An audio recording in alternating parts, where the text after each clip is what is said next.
Welcome everybody to our Cura chat topic that might be the most popular topic in 2025. Stephanie Olano is joining us and here to talk today about financial trauma. Stephanie, before we get into that, let me just give the new members a little bit of background about Cura. Cura is a career accelerator that was developed through a first generation inclusive lens. And we are incredibly excited to have you because our mission is to help close the socioeconomic divide, help close the wealth gap. And personally, it's been a life mission of mine since I worked in financial education in a previous job. Very excited to be here. All of you that are new, Cura has a lot of free resources for those of you in college and your early career. Sylvia and I had a lot of challenges navigating as first-gen Latinas, so we want to do as much as possible to give you free resources, free access to the incredible network that we have built over the years, information on career readiness, financial education, and mental health support for free. So please, I want to hand it over to Adrian. He will be hosting our conversation today. He is a student at Santa Clara University and runs the First Gen Lead program over there. So Adrian, I'll hand it over to you now. Thank you, Jen. I'm really excited to lead today's Cura chat. Now, let me introduce our guest, Stephanie Olano. Stephanie is the founder of Awkward Monkey LLC, where she helps BIPOC and Latinx clients break cycles of financial trauma through coaching, education, and compassionate support. With her background as a licensed Latinx therapist, she brings a decolonized and culturally responsive approach to money, creating safe and shame-free spaces for people to heal from scarcity thinking and build a sustainable relationship with money. Her LinkedIn, I will attach her LinkedIn down below for everyone to connect with her. And yeah, thank you, Stephanie. Thank you so much for being here today. To start off, could you explain what financial trauma is and why it is important to talk about? Yeah, so before I forget, so it's awkward money. Monkey, if I spelled it incorrectly, that's my bad, but I want to make sure it's awkward money. Awk money for short. So for all those millennials, I shortened the awk to awkward to awk because that's just how we did the internet slang back in the day. We just shortened the words. But as for financial trauma, so basically the way I explain it to my clients is that there's this sometimes like, yes, it's emotional, but there's this physical response that comes with finances. And sometimes it stems from financial harm. So if you grew up in a household that struggled with things like poverty, or there was a job loss, or there was a lot of debt, or maybe there was housing insecurity, or even you were shamed. So for a lot of my ADHD folks, like you're feeling shamed about like how much money you spend or why aren't you able to control your money, or maybe you deal with impulsive spending. It shows up. It shows up in our everyday life. And maybe that could be I'm avoiding looking at my bills. Maybe I'm just avoiding looking at my statements, or, the credit card companies are calling me, so I'm screening those calls. And maybe there's just this lack of dopamine when it comes to dealing with finances. So it's just easier to just live with the guilt or kind of almost have like stomach pains or headaches and live with that than actually facing it. So what I ask my clients is like, okay, how do we make sense of the symptoms? Can we connect it to the triggers that come with money? And we kind of build this whole dialogue or this whole narrative of like, okay, when we have this feeling, let's not lean into the avoidance, but let's actually unearth like what is this trauma really doing to you, and give it the breathing room it really deserves. My next question is, what inspired you to start Awkward Money, and what is the gap that you're trying to fill? Yeah. So I tell the story a lot, but it's basically that I was I was like everyone else. Like during the pandemic, I did not know what was going to happen to the future, to me financially. I had just left my nonprofit job to pursue my private practice. I'm a mental health therapist, that's my day job. And I had been working nonprofit at that point 8 years. It was 8 years of grueling work and trying to pay my dues. And I just got to a point where I was just so burnt out and felt unsafe that I'm like, I need to just leave. And I did. But I left with no safety net. I left with no idea what this was going to turn into. And I eventually had to come to terms with I know nothing about owning my own business. I knew nothing about personal finance, and I was in my 30s. I didn't, and I had no resources. I had no system or community on how to talk to anyone about this. So I remember sitting in my chair. It's this plaid chair that I was really happy about purchasing because it was for free. It was on Facebook Marketplace, but it was like a grown-up chair. And this was the place I was having panic attacks the most because I just couldn't find that stability. I couldn't find any outlet. But the one place I could feel safe enough to have that panic attack was in this plaid chair. And I remember talking to my partner and just letting it out like, you know what? I'm having a panic attack and I'm thinking about our finances. I don't know why. I know it's not real. I know it's not, you know, dangerous, but I feel like my body feels like I'm being chased by a lion. So it was from that, just saying that out loud was like, oh, I was keeping it to myself for too long. And I needed to let someone else share in this panic with me to just acknowledge, like, this is what's happening, and someone witnessing that. That was key for some reason. And when I approach that with my clients, it's like, you've been keeping the secret for so long. Let me share this with you. Let me hold it with you. And that was the gap because a lot of us, like, we have access to accountants or bankers or financial advisors, but for some reason we're not able to talk to them about certain things, or we feel ashamed to let it out in some way. So if there was someone there to just witness, like, I'm anxious or I'm afraid or I don't know what my body's telling me, that's the part that is kind of missed when talking to these professionals or the folks who say, like, I'm here to help. It kind of sounds like financial trauma is more than just about money. It's also Mhm. about relationships, mental health, career decisions. Can you talk a little bit about what you see on a day-to-day basis in your field? Yeah, so again, like, I primarily work with Latinx folks or BIPOC folks, and all of us come from collectivist societies. Even when we grew up in America, that is all about pick yourself up by the bootstraps and you got to figure it out on your own, DIY everything. And but our innate nature is no, I need to be in my community. I need to talk to my tia. So for me personally, I talk to my tia when I really need spiritual guidance. A lot of us, we go to what we call like sewing circles, or Sylvia, like, we're in Lena and Latina together. We go to circles and we've been able to do that online. Um, some of us go to church, some of us go to our friends and, you know, have cafecito together. Like, that's where naturally, like, we're supposed to have these conversations. But living in America, we've kind of lost those rituals or traditions because unfortunately we live in a society that tells us, like, you do have to do it on your own, and it's weird that you need help.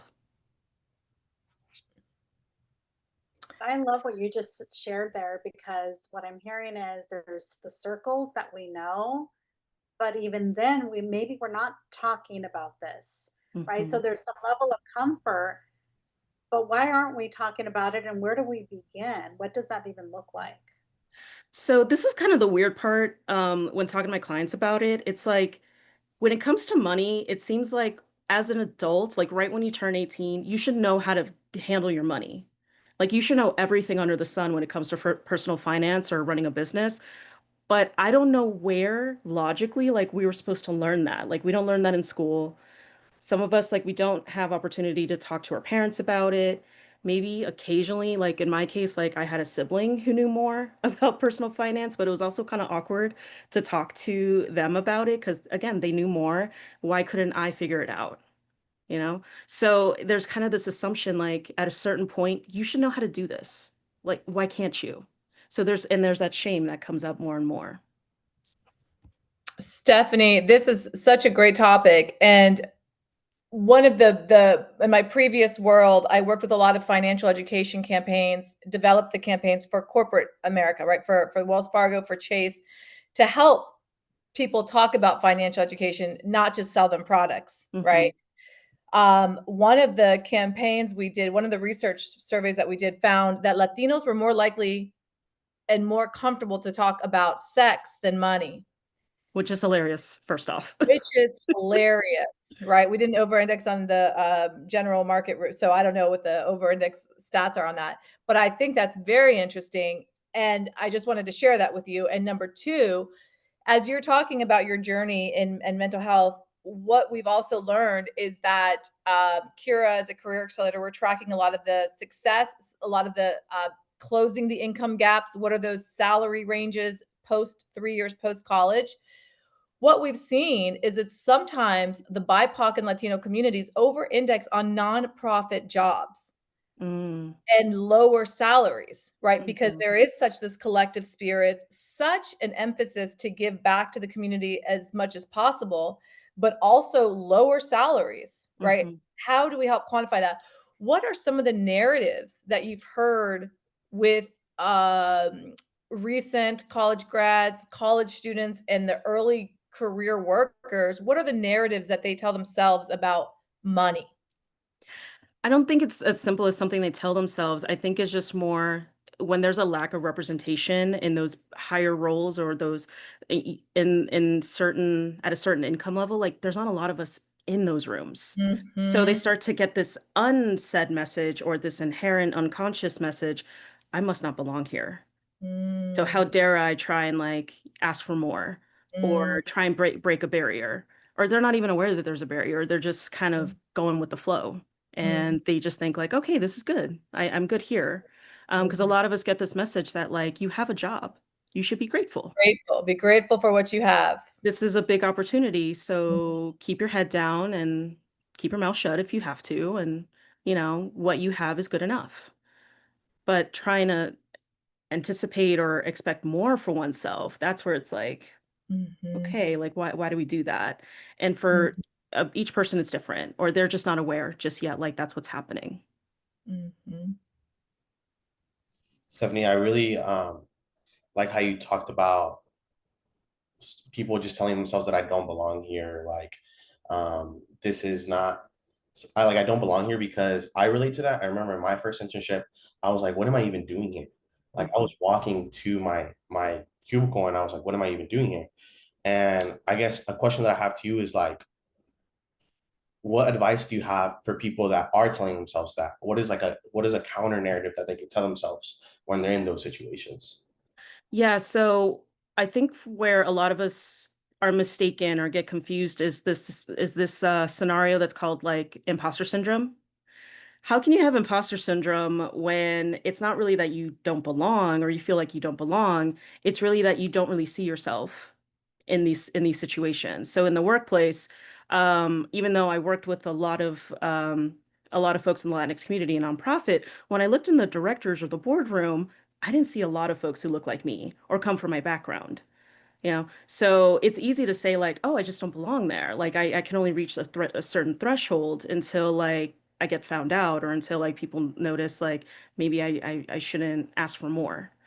Then I started to challenge that over time, and it started to be like, it's not that I don't belong. It's just unfortunately like people in our situation or our backgrounds just weren't given the opportunity to enter those rooms. So it's not that I don't belong in that room. It's more I need to find the right room.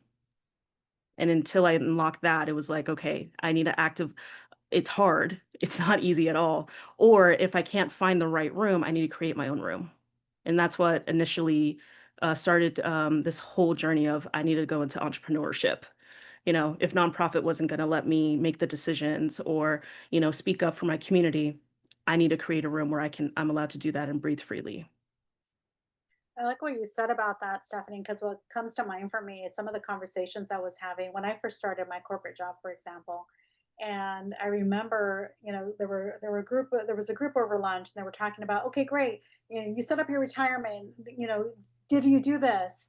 And there were some that were not comfortable with even having that conversation because they didn't want to feel exposed that they've been there for 6 months and hadn't Hmm. even started that, the free money, the 401k matching, things like that. And so what comes up for me is a little bit of that financial trauma and some of the things you were talking about earlier around not even having the conversations. And then you're in the room finally.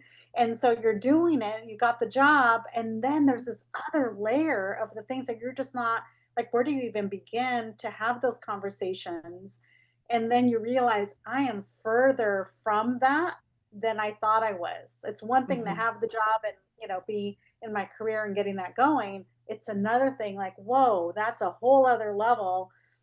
And so how can you, what advice do you have for that? How do we unpack that first? And then where do you start? There's just a huge disparity. Yeah, so the thing I bring up a lot, so this happened eons ago now. I was, I think, a freshman in college, and I remember seeing a newspaper article story from our school newspaper saying there is a huge attrition rate in the Latinx student body. And attrition means like those who were accepted into this private institution left after the first semester during freshman year. It's not, and when I first read that, I'm like, what is wrong with the Latinx student body? Like, what's happening? Am I going to be next? Like, am I going to be the next one that leaves?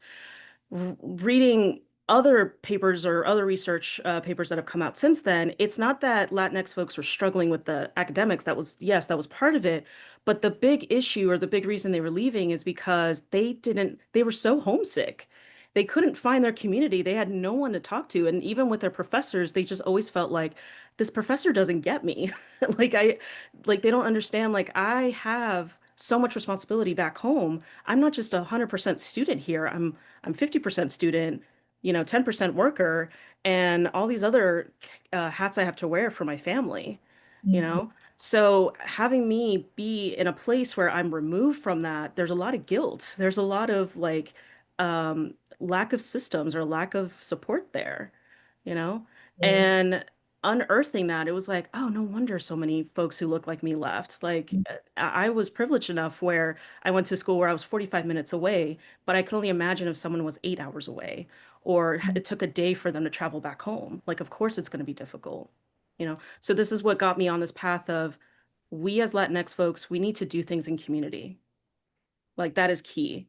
And when we are venturing into job markets or positions where we do not have that and we have no one to talk to, of course, we're not going to know everything or make these decisions that look like it's professional or it's going to elevate you. We have no one to talk to about these things. And this whole concept that we're supposed to figure it out on our own, we are capable of that. But at the same time, like we don't know what we don't know. That's so powerful about the attrition rates at college too. And some of the conversations we've had with our community members also have mentioned, the guilt, right? The guilt of the loneliness, yes, of not being close to the family, and also the guilt of not making money for the family or trying to balance making money for the family, sending it home, and fitting in into college life.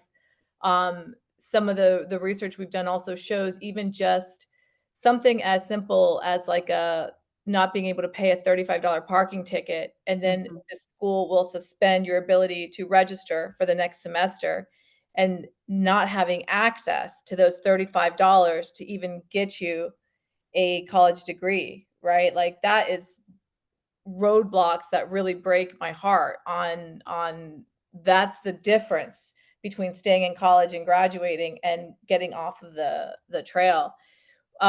What do you recommend in terms of, let's say we go back to our families today, right? Let's say we're college students and we're living at home.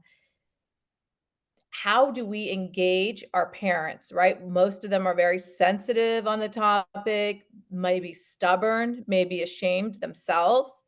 Um, do we approach this as a family to talk about? Do we approach this as our peers? What do we do if we're a college student right now and we want to learn more about money? So I think a big thing, and this is a big cultural shift, and I don't know if, but this is my ideal scenario. I think the school should be more involved in these type of Mhm, cases. I think there should be a representative or some type of person to get to know these families and really explain like, hey, we're all in higher academia now. The rules are different. It's mhm, not quite work, or it's not the kind of work that you're thinking of. And we need to find a system or a way that works for everyone, you know? Because the main priority, if we want this student to graduate, yeah, there's going to be probably less money coming in. So what can we do to Mhm. compensate for that? Or how can we get creative? So we're not having to, miss a phone bill or whatever. Mhm. And what's short term versus long term, right? Yeah. There's a lot of carpe diem mentality in Latino communities, right? Live for the day, God will provide. Hmm. And so even just the messaging that comes from financial institutions on plan for the future, plan for your retirement doesn't resonate for our Hmm. community a lot, right? Like why why invest the 15,000 from the quinceañera when we want to have fun today? So I think the big thing is, why is something like the quinceañera really important? For a Mhm, lot of us, that is a love language. mhm, If I can't provide, emotional stability or emotional expression to my child, I can at mhm, least throw like this big, awesome party that took a lot of intention and a lot of mhm, effort and a lot of time, you mhm, know? And but how do we move from a place that doesn't have to be either or? It can mhm, be both and that in itself is hard, you know? mhm, Just because we're sacrificing some funds that mhm, from the quinceañera to maybe help out with books, it doesn't mean mhm. you love them less. It just means that we're changing priorities a little bit. Yeah, that's such a good point because it's such a polarizing topic, and I feel like people either think I'm good with money or I'm bad with Hmm. money. But what you're saying is that's not accurate, right? Yeah. There's not this right way and this wrong way. Hmm. Um, And this is kind of like the colonizer mindset. In a way, it's kind of easier to think good and bad, mhm, black and white, to have that rigid thinking because we know where the lines are. mhm, But when it comes to something like this, like ensuring, the students or the child's future, it can't mhm. be that black and white. Like there's I know no other scenario where it's that clean cut, so So how do we, and we used to do this, like we used to think in more vague, more gray or nuance. But unfortunately when the invasion happened and the colonizers came in and said like, no, this is what's good, this is what mhm, means to be successful, you have to mhm, be productive in capitalism, you have to mhm, show love in this way, mhm, especially toward children. I mean, their idea of love was discipline, and discipline mean mhm, corporal punishment. you mhm, know, we have to move away from those tools and understand like there's just, again, another way to do this. mhm, I love how you talk about like honoring our parents' experiences while Mhm. also building new financial habits. I love that. And I guess my question to you is, how do we know, how do we break out of that cycle? How do we break out of that financial trauma cycle? What are some questions people can ask themselves to even see if they're in that financial cycle? Yeah, so the big thing is like, can we honestly say like we're in the financial trauma cycle? Because that in itself is really hard to admit, you know? And I think our people struggle with the idea of admitting when something is wrong. Because that means that there's a limitation. That means I'm not. So I bring my Thea into this a lot. She once explained to me that if you are depressed or anxious, it's because you're not willing to be strong enough to fight it off. And that's how a lot of us look at mental health.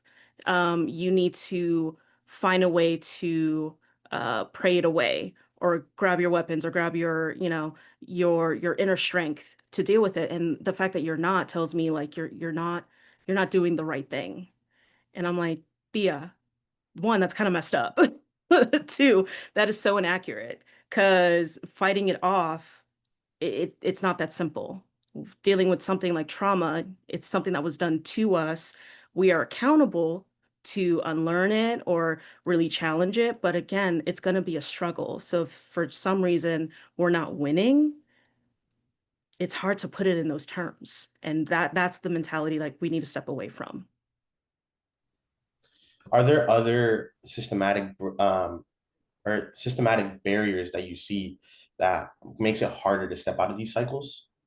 Yeah, so I think the big thing, it's not just language like English and Spanish. I know because I come from like a more neurodivergent background, so I'm ADHD, the way that I talk and give off certain vibes to people, a lot of folks are very confused. Like I use movie references, I use sarcasm, I use all these different ways to talk about my situation. And unless I find another neurodivergent person to decipher that, I'm gonna lose people. Like, I think even in this discussion, I've used so many metaphors and so many stories. Unless like someone is on the same caliber or in the same level of that, we're going to misunderstand each other. So that was key. So finding folks who I can talk to bluntly, I can lay down. I don't have to wear a mask each and every time. I don't have to do this whole like, I think I know what I said, but I'm not quite sure. Let me check off the facial cues of this other person to make sure everything's okay. That is a very disingenuous conversation. But when it comes to things like money, like we need to be honest and authentic as possible. We talked about many different things, some very powerful points about financial trauma. I want to pause here, make space for others. Does anyone in this call have any questions for Stephanie?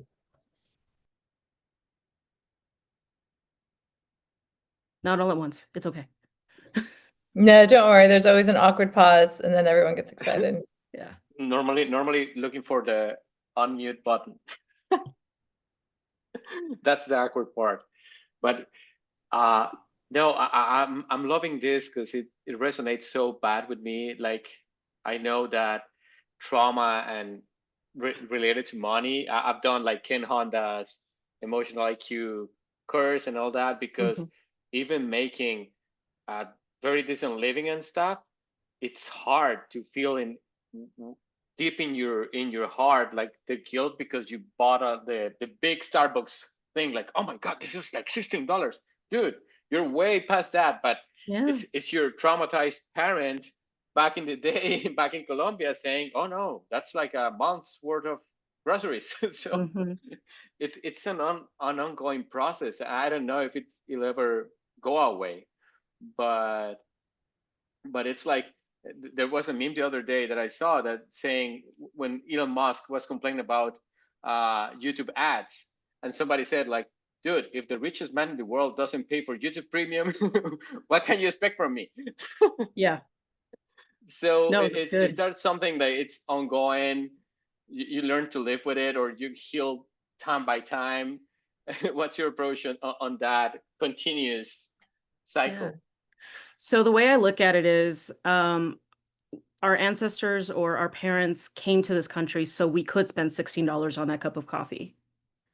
Like that was the whole point. That's why they sacrificed. That's why they wanted us to go to school or to elevate ourselves, because eventually like they wanted that those resources to go back to them. Like if we sacrifice now, like you were the investment, you know, and now you are in a position where you can spend $16 on a cup of coffee, which tells me like you probably order like extra espresso shots. So good for you. Like I need that many as well.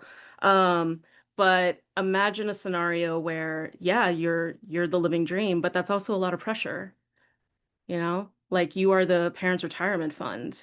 So I can't help but think like along with the shame, there's also this almost albatross of I carry so much, you know, with just these opportunities. So I would kind of go in and say like, okay, like if this is really the narrative, how do we like just alleviate that pressure? Yes, this is true. You are in a more privileged scenario to spend a little bit more, but are we feeling a certain way where your money is just going to Starbucks? Can we give it to someone else? Like maybe a local business owner, like a local coffee shop where maybe they're Colombian and maybe that'll alleviate some of the shame. Yes, because there's a thing that I've spotted in my family, and is like my grandfather like had a belief that education was the one thing that you should be spending your money on. So Yeah. I can buy all the courses in the world, did my master's, everything, no sweat. But then the other thing, and that's talking to what you're saying, is like they say you're the investment, you should be able to buy this, but then at the same time you look at them feeling guilty for spending. So it's like the father with the phone in their hand saying, hey, you should read. That's never going to work. They need to see you reading, so it's like a lead by example kind of thing. But I don't know, this is something that resonates so hard with me. So this goes back to the idea of like it's all or nothing. So it's either all your money goes to education or it should be sitting in your bank account, right? So this is where it's like, let's move to both ends. Can we also put our money toward education, but have a little something that's not education. And it doesn't have to be coffee, it can be something else. So why are we automatically like tripping up on the idea like not all my money is going to education? If that's a rule that works for you, so be it. Like, I want you to get as educated or possibly invest in someone else's education. Like, maybe you can help out a scholarship fund. Maybe you can help out with someone's books or whatever, like, however you want to participate in that. But can there be a little something extra where it's not all that? Because, again, looking back at previous generations, any extra money, they were thankful for it, but of course it would all go to education. There was nothing left. There was nothing left for extra stuff. So again, like the situation is slightly different. You have a little bit more. That was the goal. Maybe they're just not used to you achieve the goal. There's something extra now. And that could be a learning opportunity. Awesome. Thank you. There's a question dropped in the chat. I'll read it out loud. I'm curious on approaches to supporting transitional aged youth who are ADHDers and impulsive spending habits. Approaches to supporting transitional. So transitional aged youth is different. So I would look at like, are they still in the program? Like, are we talking like those who have been in the foster care system or those who are just young adults? I want to make sure I understand your question. Young adults. Okay. So those who are not part of the system, this is where, again, like we just have to figure out like what is their knowledge of a personal finance and why is there a trigger that's going along with the impulsive spending? So what a lot of folks don't understand about ADHDers is like it's not that we are irresponsible with money. We care a lot about our finances. But when we're dysregulated and we're not in a place where we can reach out for help, or, it feels like the world is crushing us, or maybe our nervous system is so out of sorts that there's no way for us to self-soothe, money is the best option to do that, or spending money. And capitalism does kind of confirm that for us. If you spend money here, you'll feel better. So I look at like things like the makeup and skincare industry. In a way, they kind of hijacked self-care. They monopolize on the idea of like, if you use this sunscreen or if you use this moisturizer, you'll do self-care. But the moisturizer is like $50, and there's no like sample size for it. So there's no way to like win. Um, they just want your money. So in a way, they're communicating in this situation to an ADHD or like, if you spend this, you'll feel so much better. How do we get to a place where you acknowledge like this is what's happening to your nervous system or you're lacking dopamine? And how do we add to you instead of just automatically going to impulsive spending? Are there other resources we can be using? Like, can we call a friend? Can we touch grass? Can we listen to music? Do we need to like find a sensory room where you can like just scream into a pillow of some kind? Like we need to find these resources where, yes, maybe impulsive spending can be an option, but it's not the only option. Or if you are an habitual impulsive spender, then we need to think preemptively and build a budget where you can have that option and it's not going to leave a dent in your finances. That is so good. I really appreciate this idea of pausing to understand what it is we're looking for. What is it that we need, or what are we responding to? Is it the anxiety? Is it the unknown? Is it fear? Like, how do we start to identify that first layer of what that thing is that we're feeling, and then to know what to do with it, right? Because it could be just as simple as getting some fresh air, but if we build some habits around spending or impulse buying, let's say, it's really hard to break that because that becomes our go-to, especially, with our phones in our hands at all times. So how can we slow down? What are those tactile ways we can start? Like, what can we do? Like, it's almost like tell us what to do without Yeah. telling us what to do. Yeah, so an option I like to introduce is something called HALT. It comes from dialectical behavioral therapy, but it's basically this acronym that whenever you're in a an impulsive spending situation, you remind yourself halt, and you can write it on your hand. You can put it, like I know people, they put stickers on their credit cards, or maybe they just have this gentle reminder of halt. And halt stands for H stands for hunger. Like, am I hungry? Am I angry? Am I lonely? Or am I tired? And am I in a place where I can slow this down and figure out, like, why am I buying this thing? And can I use halt to help me, figure out, just check in, like, what is happening in this moment?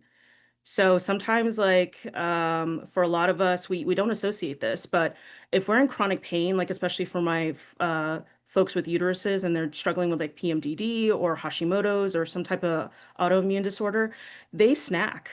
They snack on salty, crunchy foods like chips because the chronic pain is making them crave it.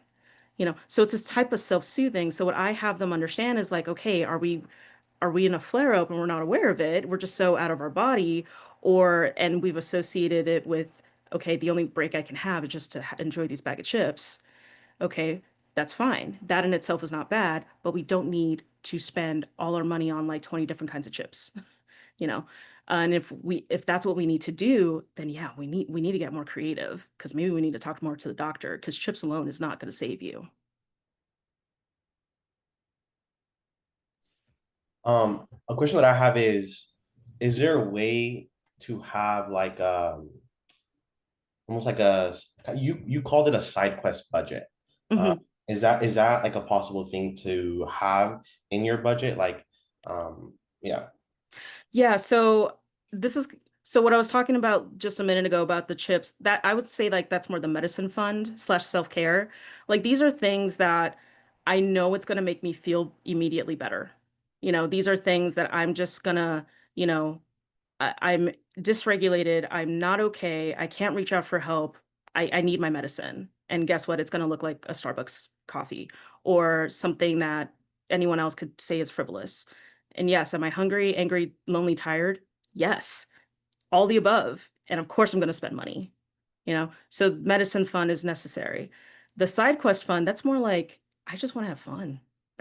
Like, I just want to enjoy my life and not just have all my money tied up in, yes, my parents showed me like how to be responsible and everything, but I need to have some source of enjoyment, you know? So again, on the outside, it looks like, why are you spending money on like comic books? That's for me. Or why are you spending so much money on like concert tickets? Because that reminds me I'm a human, and I have interests, I have hobbies, and I'm in a place where I can have both. I can pay my bills, but also have a little bit extra where it can go into a side quest. It breaks away from the mundane of, you know, um, being in a capitalist society, being reminded that our people are being victimized and being oppressed. This one activity reminds me like this is what I'm here for, and this is why I I want to be motivated. I like the way you broke that out, because what's coming up for me is, we're still at the end of the day having a human experience. And Mhm. we carry all this trauma and guilt, and you should and you shouldn't, and do this and do that. We're so used to people telling us what to do, right? And we always feel behind. And so I love that, because that feels like a one, self permission, and two, a pause to Mm. really identify what is it that I'm feeling. Is it the message of guilt for spending 16 bucks at Starbucks, or is it really something else? And maybe it isn't tied to anything financial. It could be Mhm. something entirely different, but when we're not used to everything, we tie it to an expense of some sort, or if we're just used to doing impulse buying or whatever it may be.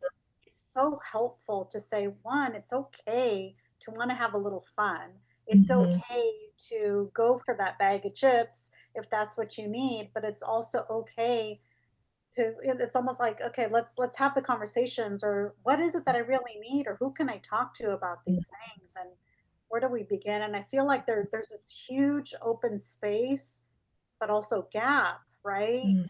We're just going from do, tell me what to do, to now I got to be an expert and figure this out. And in between, there's a space of guilt and all the shoulds, Mhm. that are filling up this So it's really difficult, I think, for a lot of people to know, to recognize that. So thank you for the halt, but also how do you begin to have the conversations? There's the circles, and what do we even ask? So this is where it's going to be different for everyone. Like, so basically it all depends. But I think if you are hopefully curious enough and have the bandwidth, because it all stems from like how much energy you have for this journey, right? But we need to find your people. We do. Like we need to we need to be vulnerable. We need to put ourselves out there and say like, so this money thing, like, how are you doing with that? Or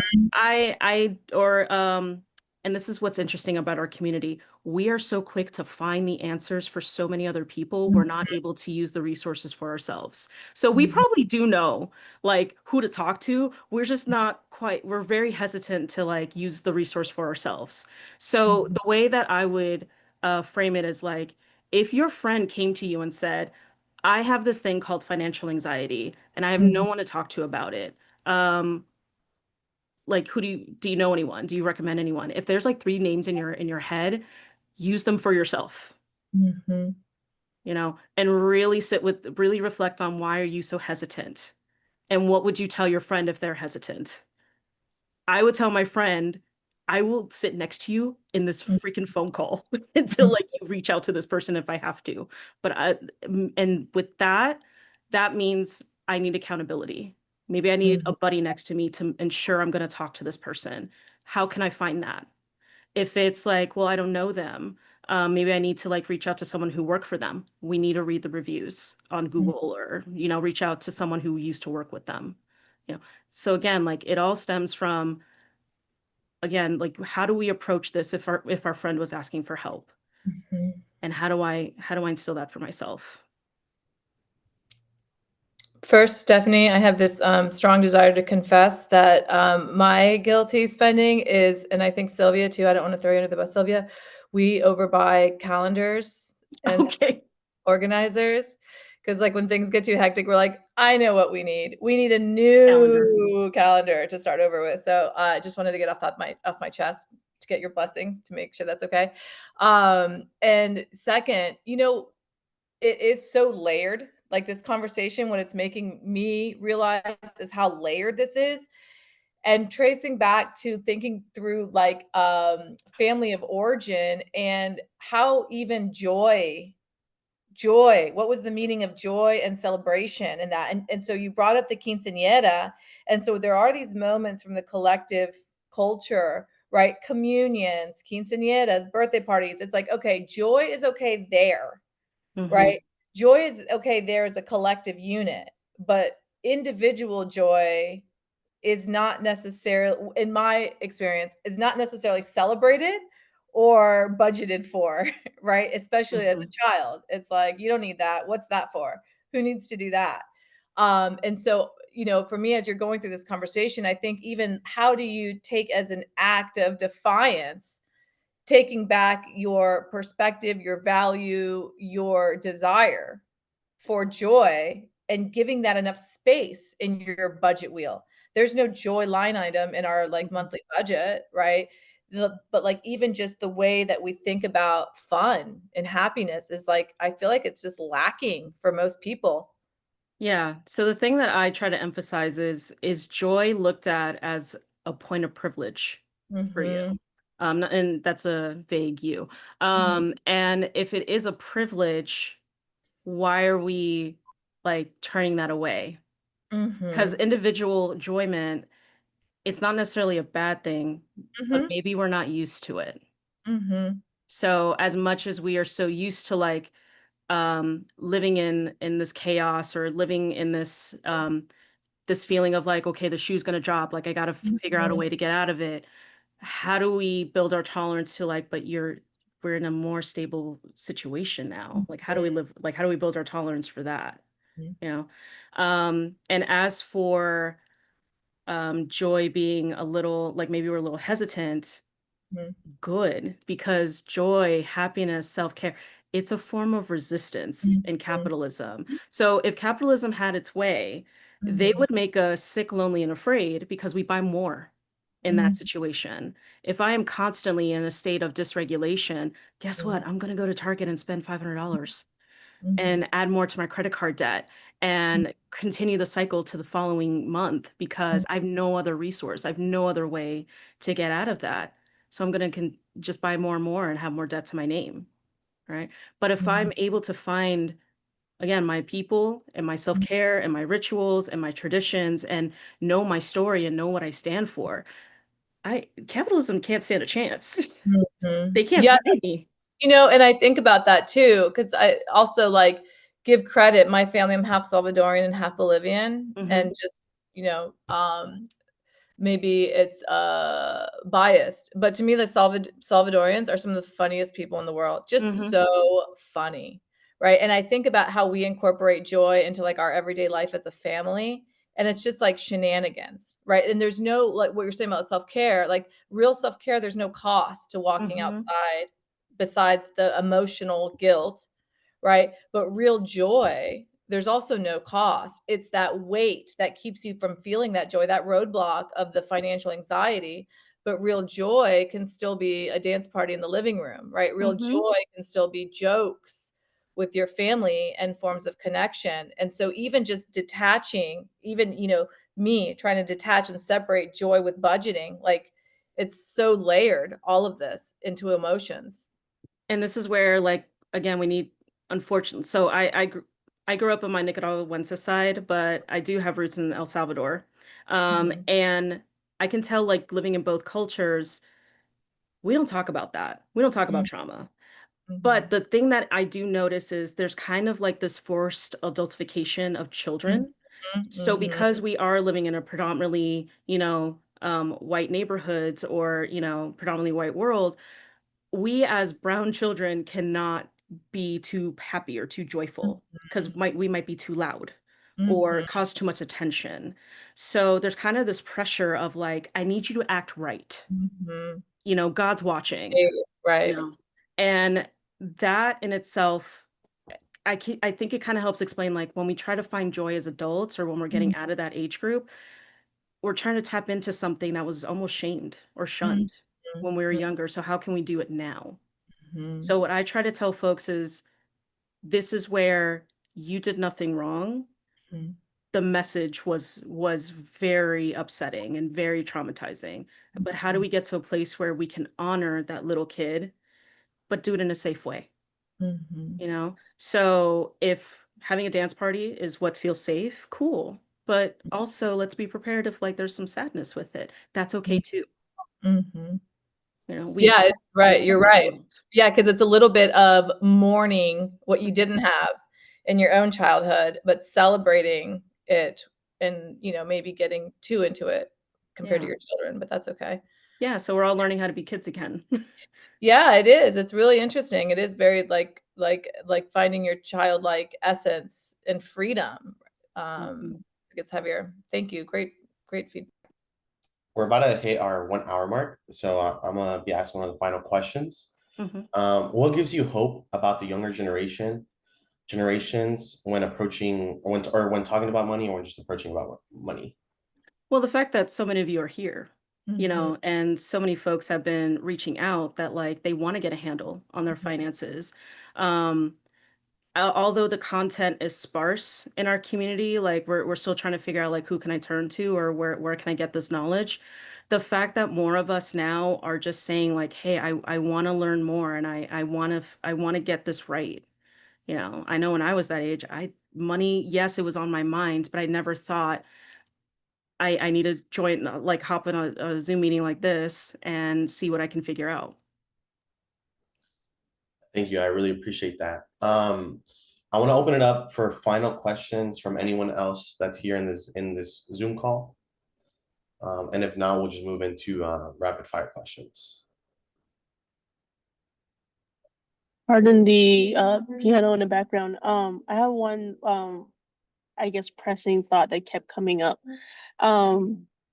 As a woman of color specifically in a unfortunate patriarchal machista family setting, my relationships with my gentlemen in the family are very transactional and they don't really move past if I call them or check in with them, what do you want? Do you want money? Like it's it very much damages a relationship, and to the point where like shaming of like, you know, certain milestones, whether it's a vehicle or completing a degree or like even savings, it's just very toxic.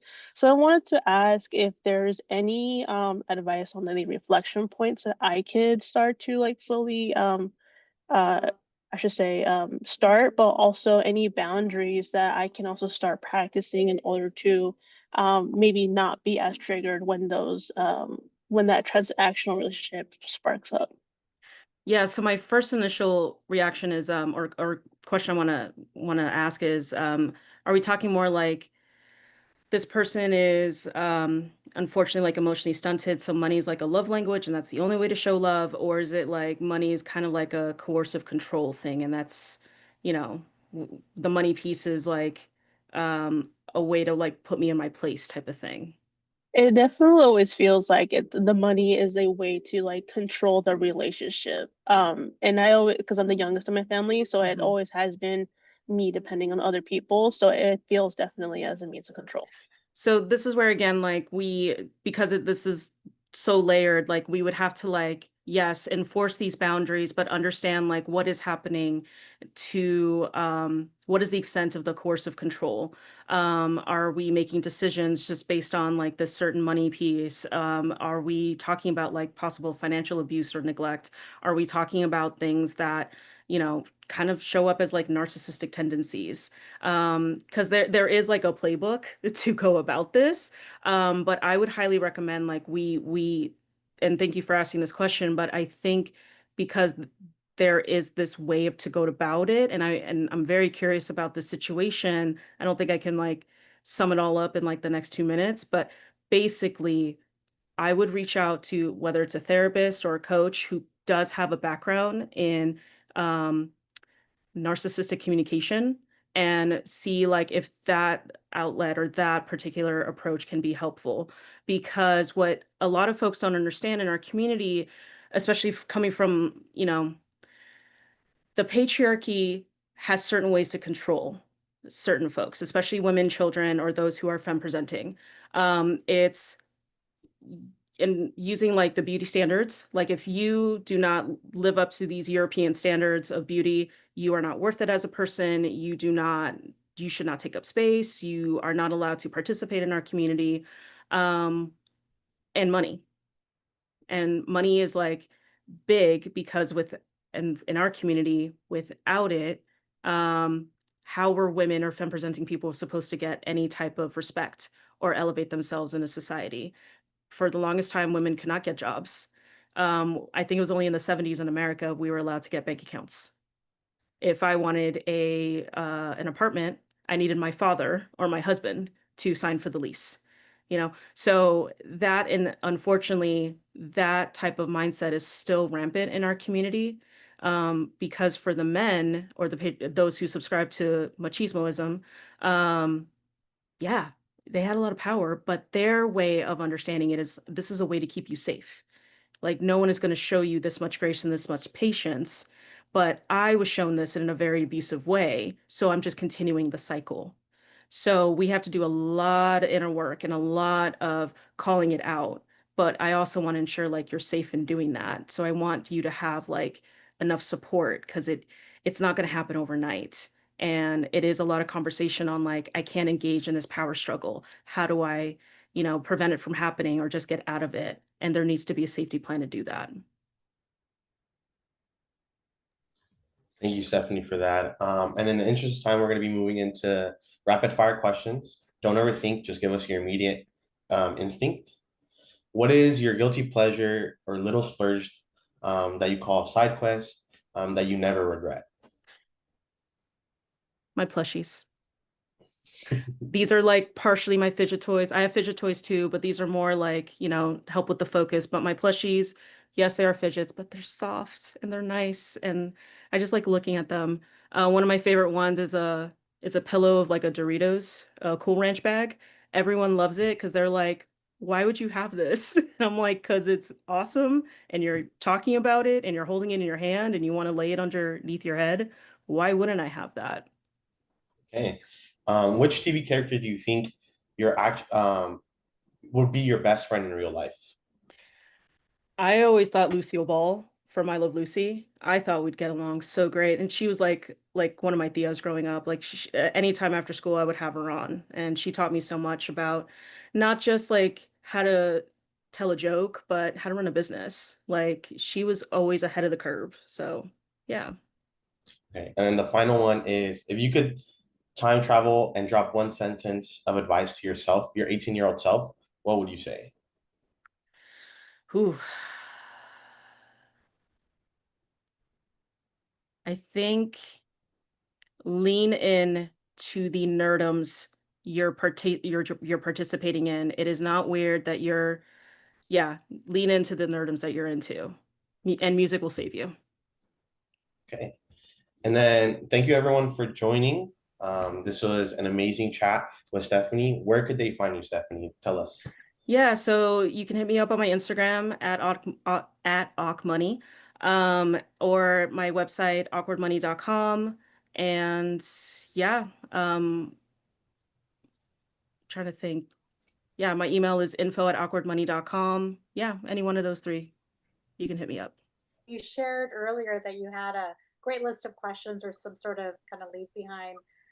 Is that something you're able to share in the chat, or we can Yeah. share this with everyone who joined today? So I have this financial self-care or financial wellness checklist.